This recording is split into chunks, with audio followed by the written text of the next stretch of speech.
Okay, magandang hapon po sa ating lahat. At nandito po tayo sa labas ng bahay nagva-vlog. Alam niyo naman yung aking labas ng bahay dati ito, maganda ito dati pero ngayon nagko-construct kasi nagpapagawa ako ng bahay dito sa gilid ng bahay ng nanay ko. So medyo may ano pa, under construction pa itong lugar namin. Kung makikita mo, may mga kahoy pa dyan. Pero sa taas niyan, mangga yan. Okay? Ayan na, kumakain nga ako ng mangga eh. Ayan, kumakain ako ng mangga ngayon. Ay, sa mga viewers ko sa Donmar TV, o gusto nyo ng mangga, nandito po tayo sa labas nagva-vlog. Okay? Ano ba ang pag-uusapan natin ngayon? Di syempre, eto po, no? Pag-usapan po natin itong ano ba ang sino ba yung mga line up o linyada dito sa kay Vice President Inday Sara Duterte sa kanyang defense team. Okay? Malalaman natin kung sino itong mga attorney na ito na kakampihan itong si VP Sara during the impeachment trial. Sa mga hindi pa nakakaalam, ang impeachment trial po ay formal na po na natanggap ng Vice President. Okay? Dahil natanggap na ng Vice President yung impeachment trial o yung articles of impeachment, meron na pong schedule kung kailan po magsisimula ang impeachment trial.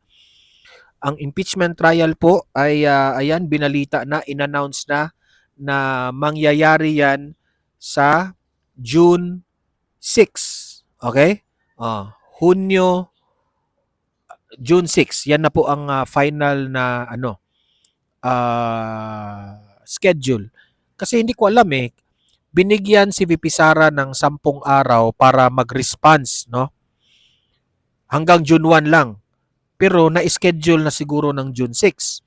So meaning to say, response yon kung kailan siguro makakadalo ang ating Vice Presidente o I think maybe it's the decision of the Senate na June 6 nakaschedule yung impeachment trial kasi alam naman po natin na ang daming trabaho diyan sa Senado, no? Pero at least kitang-kita nyo naman na si Vice President Inday Sara Duterte ay hindi po niya iniiwasan o tumakas man lang dito sa impeachment trial na magaganap. As promised by VP Sara, ang sabi niya, bloodbath po itong impeachment trial na ito at siya po ay dadalo. Okay? Abangan natin yan. Pero for now, aalamin natin kung sino ang mga lawyers ni VP Sara sa defense team niya. Mamaya, ibibigay ko yung mga pangalan, okay? Kung sino ito. Kasi ang sabi nila, mga magagaling raw itong mga lawyers na ito. Okay? At ano pa bang pag-uusapan natin? Pag-usapan rin natin itong spokesperson ng DOJ na in-interview po ni Karen Davila na kung saan tinanong siya sino ang nag-utos na hulihin si Senator Bato de la Rosa doon sa Senado. Hindi siya makasagot. Halatang halata na hindi siya makakasagot, sobrang halata po na pinagtakpan niya si BBM. Okay? Pero mamaya atin po yung magko-comment po tayo at pakikinggan natin yung interview ni Karen Davila doon sa spokesperson ng DOJ. Okay? At pangatlo na ating pag-uusapan ay heto nga, no? Itong si Jimmy Bondoc at si Attorney Topacio. Kanina lamang po ito ay nagsagawa po sila ng press media briefing. Okay? Press media briefing kung saan ay tinalakay po doon ang tungkol po nga sa ating judicial system, no? Nakakadismaya ang judicial system ng Pilipinas kasi kagaya ng ICC parang wini-weaponize na nila itong parang wini-weaponize nila itong ating pong kung sino yung gusto nilang bigyan ng warrant of arrest ay gagamitin nila sa kalaban nila sa politika para mukha yatang hindi ito maganda, no? Sa panahon po ni former President Duterte ay hindi po yan nangyayari na yung mga kalaban nila ay kung ayaw nila kasuhan, no? Wala, hindi 'yun nangyari. Nangyari lang 'yun kay De Lima, pero hindi naman gobyerno ang kalaban ni De Lima doon eh. Yung mga ano naman eh, yung mga preso naman doon, 'di ba? Ko sila Colanco, sila yung nagre-reveal. Kasi may kinaugnayan po 'yon sa war on drugs na kasali yung pangalan ni De Lima. Gayunpaman ay sabi nga 'yan ni ano ni sabi nga 'yan ni ano sino 'yon si um ano sabi 'yun? Si kalimutan ko yung pangalan eh. Jimmy Bundok. Oh. Sabi nga ni Jimmy Bundok na ito ayaw niyang masanay na ang mga Pilipino na baka one of these days instead na itong judicial system natin at ang itong mga korte natin ay uh, gitna lamang at hindi mangingialam sa away politika, parang nagpapadala na sila, nagpapagamit sila sa mga politicians. Hindi yan maganda. Okay, so yun po ang topic na ating pag-uusapan. At yan po, may video kasi niyan at magre-react tayo. Atin pong himay-himayin at gumawa tayo ng opinion sa mga bagay na ito. Okay? Pero bago ang lahat guys, paki-like at saka paki-share itong ating video kung nagugustuhan yung aking view. Ayan, nature tayo ngayon. Paki-like, paki-share ha, para kakalat sa taong bayan itong mga balita natin. At sa mga hindi pa nakasubscribe, mag-subscribe na po kayo. Kasi libre lang po ang mag-subscribe sa YouTube, walang bayad yan. Saka kung nakasubscribe na kayo sa akin, updated na kayo sa Donmar TV na mga maiinit at mga trending na balita. Okay? So ayan. Nakasubscribe na ba lahat? Okay. Bago natin simulan, ayan, ang ganda ng hangin dito guys. Ang sarap-sarap dito mag-vlog sa labas. Okay, napaiba naman ako kasi lagi naman tayong nandoon sa studio. Medyo giniginaw ako doon sa aircon eh. So eto, ito yung mga nagpapa-shoutout sa atin araw-araw na mga nanonood sa ating vlog. Teresa Arot. Ayan. Hello po, Sir Donmar, watching from Tagbilaran City, Bohol. Hello po sa inyo, ma'am. Ezekiela Maris Golpo. Assalamu alaikum warahmatullah wabarakatuh. Alhamdulillah, Donmar TV, ako lagi nanonood iyon live. Ayan, maraming salamat. Yan ang laging sinasabi ni Senator Robin Padilla at ni VP Sara, no? Yan, yung mga kababayan nating mga Muslim dyan, no? Hello po sa inyong lahat sa nanonood dito, mga brothers and sisters natin na mga Muslim, no? As well as sa mga Kristiyanos nating mga kapatid. Ayan. Mariz Channel, ayan, lagi ito nanonood si Ma'am Mariz. Hello, Sir Donmar. Good morning dito sa Cyprus, Europe. Good afternoon sa Pinas. Hello, sir. Always watching your video. Pa-shout out, sir. Watching from Europe. Ayan, maraming salamat sa iyo, Ma'am Mariz. Ingat-ingat po kayo dyan. Ayan, ang ganda ng lugar nyo dyan. Giselle Abelia. Hello, good afternoon sa iyo. Ayan, good afternoon sa iyo, Giselle. Hello. Lorna Parto. Ayuda. Pag hindi bumoto sa nakaupo, sorry ka na lang. Ayan. Ito kasi yung patungkol sa mga ayuda-ayuda ng gobyerno na dapat sana ay i-subsidize na lang sana yung ating kuryente, di ba? Ito. Simulan natin dito sa sino ba ang magiging kakampi at mga lawyers ni BP Sara pagdating ng impeachment trial? So ito na po 'yun. 8, composed of 16 lawyers po ito. Okay, I believe na lahat ng ito ay mga lawyers, di ba? Sila po yung haharap. Sila po yung haharap sa impeachment trial. Okay, ngayong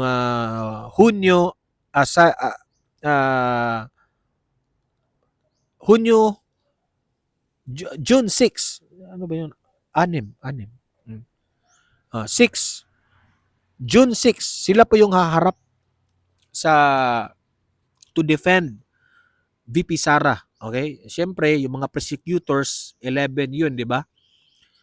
Sila yung magkukonvince sa mga senators na may ginagawang kasalanan si VP Sara. Yung mga taga-kamara, sila Luistro, sila De Lima, sila yung magkukonvince sa mga senador.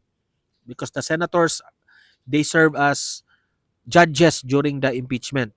At ito namang legal team ni VP Sara, sila yung magde-defend sa mga accusations, allegations ng mga prosecutors. Okay? So ito po, babanggitin po natin mga pangalan nito. Isa na dito si Attorney Philip Sigfred Fortun, Attorney Gregorio Navasa II, Attorney Sheila Saison. Ayan, lagi nating nakikita ito no sa mga press con.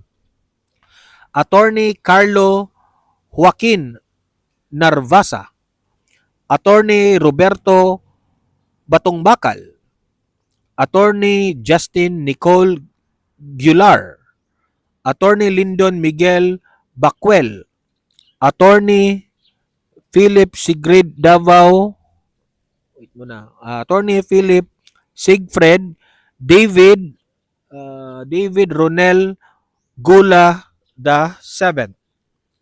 Ayan. Si Attorney Maria Silina Golda Fortun, Attorney Clarlene Radok, Attorney Francesca Marie Flores, Attorney Miguel Carlos Fernandez, Attorney Michael Wesley Powa. Kilala naman natin si Attorney Powa, lagi itong nagpapa-interview. Attorney Reynold Monsayak, Attorney Mark Vinluan, at si Attorney Ralph Buduta. Maraming mga nagtatanong, bakit wala si Attorney Panelo dyan? Si Attorney Panelo, nakafocus kasi yon sa kaso ni Madriaga. Okay? Sila yung counter kay Madriaga. No? So, hindi siya parte sa defense team ni VP Sara sa impeachment trial. Okay? Malinaw yon. So, ito po yung mga lawyers ni VP Sara.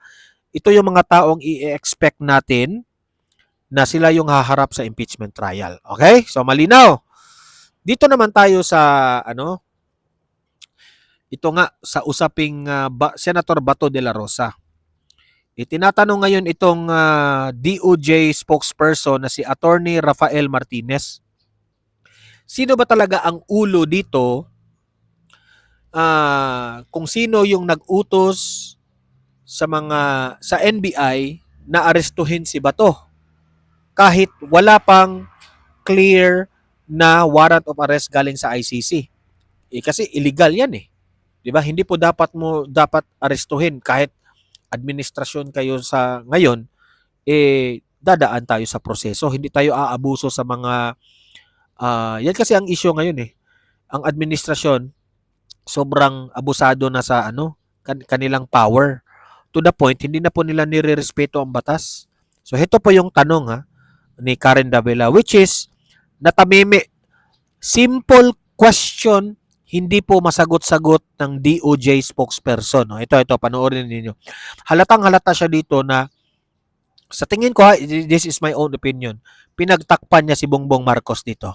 So, ang point ko ito, sino ang nag-utos sa NBI arrest Bato last Monday? It's not interrogatory, it's just a clarificatory question for my understanding as a journalist. Who ordered the NBI last Monday go to the Senate and arrest Senator Bato? Cannot say, Ms. Karen, no, the specific directive to enforce the warrant, we don't know, at least not yet. How could you not know the NBI is under the DOJ?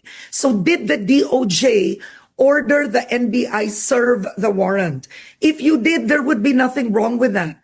I just want to know the timeline and the chain of command. I can't say for certain what the chain of command was, Ms. Karen. You'll have to forgive me for that matter. Okay, but we do know that there was coordination. But you are the spokesperson of the Justice Department. Forgive me, sir. I don't mean to be rude. How could you not know a simple chain of command on who ordered the NBI to serve the warrant? You are speaking to a journalist now on live TV about the ICC arrest warrant. So which agency ordered the NBI serve the warrant to Senator Bato on Monday? The specific directive, Ms. Karen, I really can't say. No, Okay. Okay, so yun lang po ha. Maikli lang yung video na ito kasi shinare po ito ni Attorney Harry Roque. Ako, I think in-splice na ito po ni Harry Roque sa doon lang po na part, no? Kasi yun lang po ang pinaka-importante na hindi nila masagot-sagot kung sino ang nag-utos. Eh, sa tingin ko naman, in my own opinion, hindi niya masagot kasi duda ko si Bongbong Marcos ang nag-utos. Eh, alam nyo naman, kung si Bongbong Marcos ang nag-utos, eh, it's very unusual. Hindi unusual. It's very, desperado. Kasi kung si Bongbong Marcos ang nag-utos, magmumukha kasing desperado ang datingan eh. Nagdududa ako dyan na meron talaga niyang conversation between Bongbong Marcos and the NBI Director Milvin Batibag. Hindi natin alam, no? Baka na sinabi ni BBM, hulihin mo si Bato at all cost. Anong sinabi ni Senator Amy? Si Senator Amy mismo ang nagsabi. Hulihin si Bato kahit anong mangyari, kahit meron pang magurgur. Diba? So ngayon, tinatanong ni Karen Davila, hindi nila masagot-sagot. Eh siguro natatakot rin sila kay Bongbong Marcos. Eh baka banggitin nila yung pangalan ni Bongbong Marcos, baka malalagot sila. Diba? Oh, merong lumalabas na balita. I don't know if this is true or not. Si John Vic Rimulya raw ay plano na raw tanggalin dyan sa DILG. Di ba? Yan ang sabi ko sa inyo. Na itong bangag na ito, trahidor yan. Trinahidor nga si BP Sara na yun ang nagpapanalo sa kanya. Trinahidor nga si Attorney Vic Rodriguez na yun nang tumulong sa kanya bilang legal spokesperson ni BBM nung panahon ng kampanya. Nilaglag. Mahilig si BBM ang laglag ng kanyang mga kaalyado. Kung sa tingin niya, medyo gumagawa itong taong ito at ako po'y masasagasaan sa mga kabutihan itong taong ito, ilalaglag niya yan. Ano niya yan? Okay? Ang dami yan. Many to mention. Marami na pong mga kaalyado ng administrasyon na ito na nilaglag ni BBM. Kasi trahidor talaga itong si BBM. So ito naman, baka takot siya lang. Okay, yun ang opinion ko ha. I might be wrong, I might be correct, but sa analysis natin, bakit hindi mo masabi-sabi yung di ba? Pangalan kung sino yung nag-utos, di ba? Ang dali-dali naman. Hindi mo talaga masabi, di ba? So kayo nang humusga, taong bayan. Bakit hindi niya mabanggit ang pangalan kung sino ang nag-utos? Eh di syempre, sino ang kalaban ni Senator Bato? Eh di syempre yung administrasyon. Kasi si Bato, kaalyado ni Duterte at si Bato ay threat. No? Kasi natatakot rin silang si Bato pagdating ng 2028 election, baka ito ay tatakbong vice president. Di ba? Threat din ito.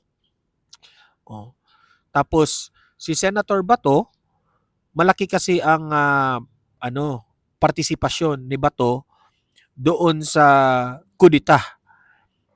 Kasi binuhos po nagbuhis buhay po itong si Senator Bato na pumunta doon sa Senado para to vote na mag-change po ng liderato sa Senado. Eh galit sila doon Nautakan sila doon ni Bato kaya ngayon galit na galit sila kay Bato. At at the same time, pinagbibintangan nila yung impeachment kaya raw mag-change ng liderato dahil planong yung impeachment hindi ituloy. Ano sila ngayon? Sampal ito sa kanila ngayon. Tinuloy yung impeachment trial ni Senator Alan Cayetano, di ba? That means to say na sige, kung yun po ang panawagan nyo na mag-hearing tayo, i-hearing natin. Di ba? Pero sa tingin ko naman, at the end of the day, hindi sila mananalo dito. They cannot get 16 votes from the Senate. 16 is the two-thirds, no? So tingnan lang natin, no? Kayo, what can you say? Ito naman, no?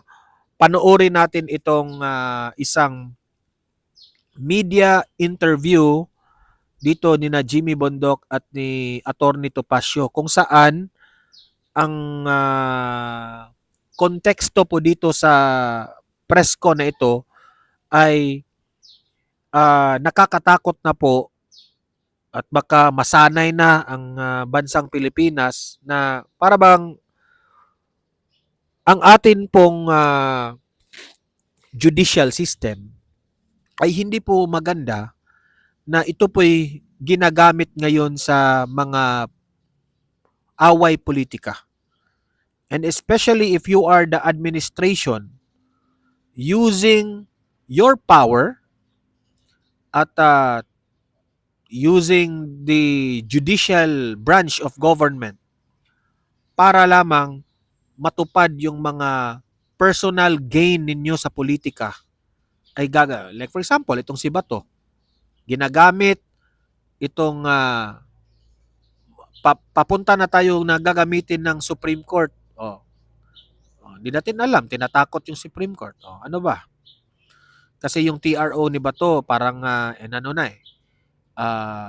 binasura, di ba? So kahit kasi nagsimula kasi ito doon sa paghuli ni Tatay Digong na hindi talaga dumaan. It's sobrang klaro po 'yun na hindi dumaan sa tamang proseso. At alam po 'yan ng taong bayan. So yan po ang nakakatakot. Ini-ignore na po natin ang proseso ng batas natin. Ini-ignore na po yung hustisya. 'Di ba? Yan ang nakakatakot. Yan po ang konteksto dito sa press con ito. Pakinggan po natin. Hindi lang po si Senator Bato ang pinaglalaban namin. Pinaglalaban din po namin ang kasarinlan ng Pilipinas, and to avoid the evil na baka po dumating ang araw na political na lang ang mga warrant of arrest. We are trying to uphold the judiciary and the power of our courts to be interdependent, to remain interdependent with the two other branches of government. So we are here to honestly and earnestly answer your questions para po sa ikaliliwanag ng utak ng mga ating mga kababayan. Pakinggan po natin itong dalawang abogado ni Senator Ronald De La Rosa, sapagkat at stake po rito ay hindi lamang si Senator De La Rosa kundi ang survival ng ating mga institusyon, hindi lamang ang institusyon ng Senado, kundi pati na rin po ang ating NBI, ang ating PNP, pati na GSIS ay nadamay na rito, pati institusyon ng Ombudsman na patuloy na binababoy at ng kasalukuyang administrasyon upang gamitin na maisulong ang kanilang political agenda. Maraming salamat po. Kumalat po ang impormasyon na may ICC warrant of arrest na umano'y isisilbi po kay Senator Bato. Pagkatapos sinabi namang CIDG subpoena lang pala ito. Ano po ba talaga ang totoong nangyari noong Mayo 11? Attorney? Well, nung May 11, dahil sa may miscommunication kami doon sa pamilya ni Senator Bato de la Rosa, no? Nasa Davao ako, no? But I was always in contact with the staff of Senator Bato de la Rosa. And pag-stop kay Senator Bato kasi nung dating niya sa Senado, bigla na lang yung mga NBI tried to stop him. Wala namang subpoena na sinabi. At saka kung totoo na subpoena yun, sana si IDG yung nag-implement. Taga-NBI They were really trying to implement the warrant of arrest issued by the ICC. So yung mga balita na they were just trying to serve a subpoena from the CIDG, I think I can dare say that that is not truthful. Why? because if they were trying to serve a subpoena from the CIDG, I would like to believe that CIDG has more personnel than NBI. Bakit NBI ang mag-serve ng isang instrumento na galing sa CIDG? And the events in May 11 would really prove us out that even the head of the NBI attempted to enter the Senate premises in the morning of May 11, no? So wala pong katotohanan that they were trying to serve the CIDG subpoena, but the truth was and still is they tried to serve the ICC warrant, and that could be confirmed because in the afternoon of the same day, si Mr. Antonio Trillanes was already in the Senate, and he was even showing a copy of an alleged ICC warrant of arrest.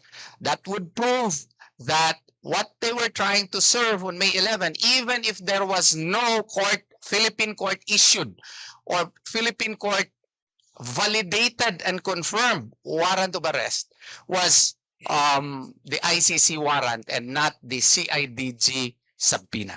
Yun po ang aking answer doon. Noon pa sinasabi namin, si Senator Bato gusto lamang na magkaroon ng assurance na dito sa Pilipinas siya lilitisin. Or kung mahirap yan, kailangan meron tayong procedural mechanism as to how to implement surrender. At klaruhin sana ito ng gobyerno kung ano ba talaga. All actions seem to point to the fact na yung nangyari noon kay PRRD ay gagawin na naman nila ngayon based on executive discretion, based on the foreign affairs power on the part of the president. Maling-mali nga yun dahil sa if it involves deprivation of liberty nga, kailangan dumaan yan sa ating mga korte because we have our own constitution, we have independence, we are independent as a nation, then we should assert our Philippine sovereignty. And besides, it is even mandated by the ICC Rome Statute. If you read Articles 88 and 89 of the Rome Statute, nakasaad po doon that it is our obligation supposedly when we were still members, hindi na nga tayo miyembro ngayon, to provide for procedural mechanisms as to how to implement surrender. Kasi nga po, ang surrender is not a self-executing provision. Just like any law, if they cite Section 17, kailangan niya ng rules of procedure para po ma-implementayan dito. Kung walang rules of procedure, it is not self-executing. Thank you, Attorney. At Attorney, kung wala pa palang Interpol Red Notice at wala pang domestic clearance process, bakit nagkaroon po ng impresyon na pwede nang arestuhin si Senator Bato kahit anong oras? Yan nga po ang problema kasi it would seem, based on the actions, bold actions on the part of Director Matibag, it would seem that the stance of the government is really to imitate the action done against FPRRD. So dahil dito, they are now emboldened to act kasi akala nila legal ito. Hindi po legal ito. Kasi nga po, walang Philippine court-issued warrant of arrest. And that is required under Article 3, Section 2 of the 1987 Constitution that no person shall be deprived of life, liberty, or property without due process of law. Kailangan po ng due process. However serious the accusations are against Senator Bato de la Rosa, that should not be, our Bill of Rights should not be sacrificed. What is my basis? All constitutional democracies also follow that. There is customary, this time, there is customary international law that if a foreign warrant of arrest is issued in a court, whether member or non-member, these accused persons by the ICC should be accorded the protection of a competent judicial authority. Hindi lang Article 59, hindi na natin i-cite yung Article 59. We can cite Article 9 of the International Covenant on Civil and Political Rights. We can cite Articles 8 and 9 of the Universal Declaration of Human Rights. We can cite state practice. I already repeated many times the El Masri case na Sim.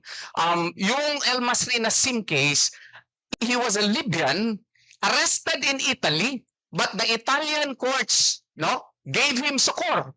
The Italian courts heard the case, and it was found out that his procedural rights were not respected by the ICC. So therefore, he was freed and he was deported back to Libya. Another example which I keep on repeating, dalawa lang ginagamit ko, but I can cite 21 other cases, at least that I know of.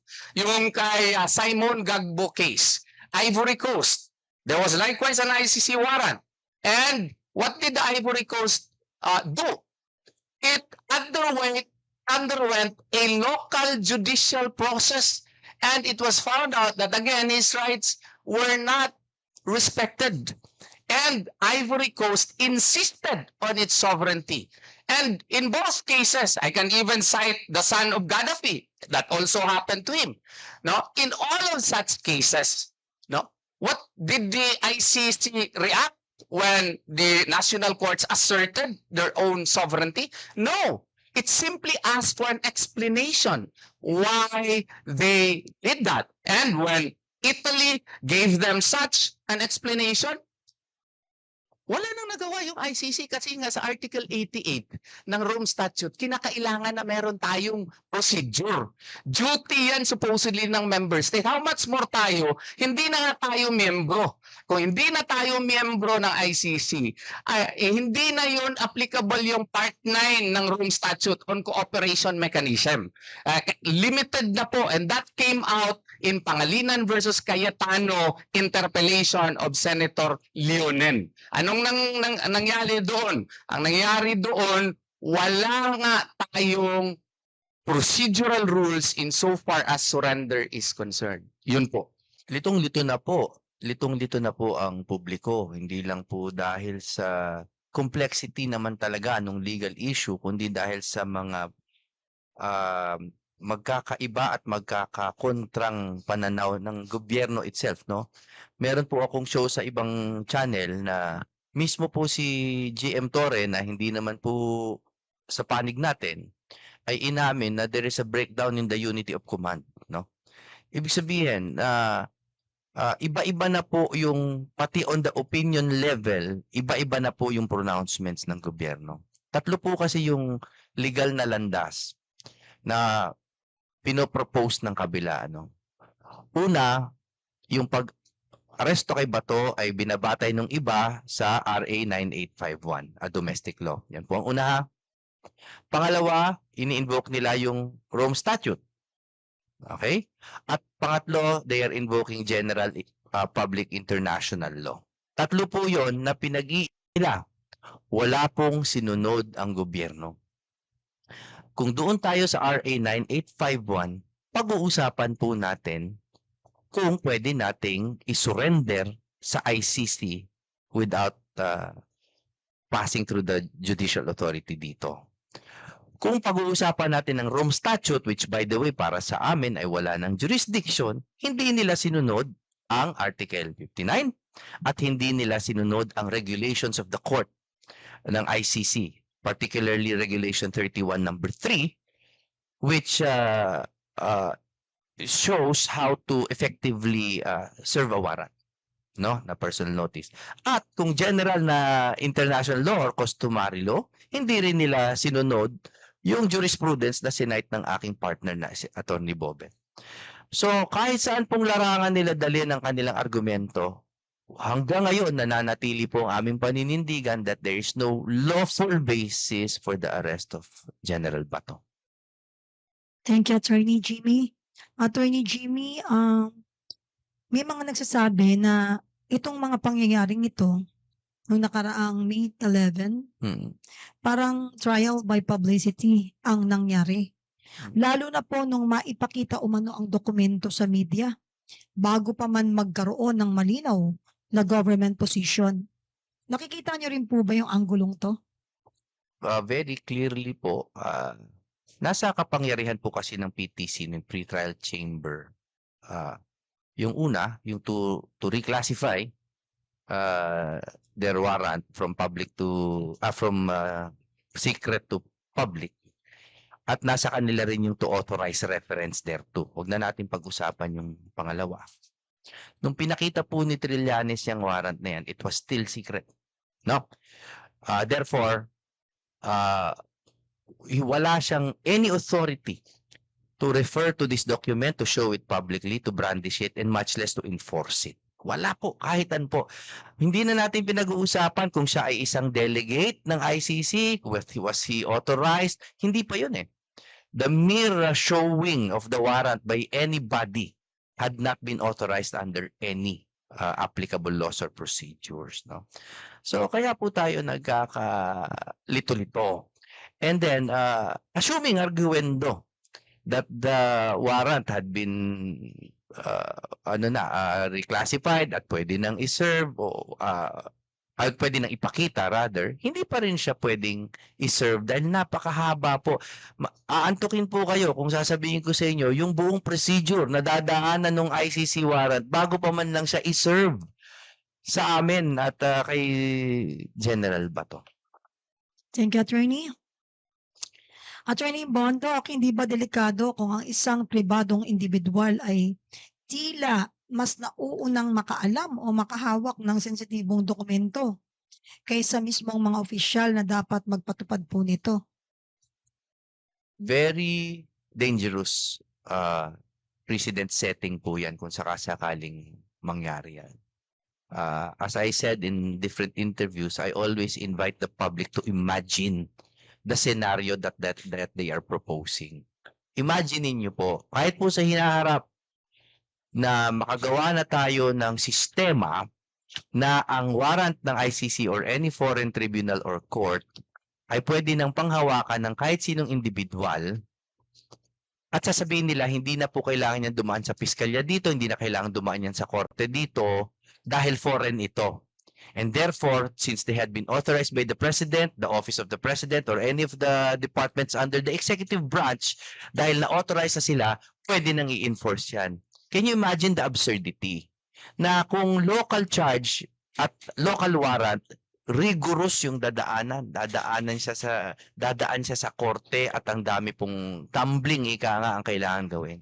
Pero pag foreign warrant, pwede na po at the pleasure of the President ay ipahuli ang kahit sino. Can you imagine the political turmoil? That will be worse than martial law.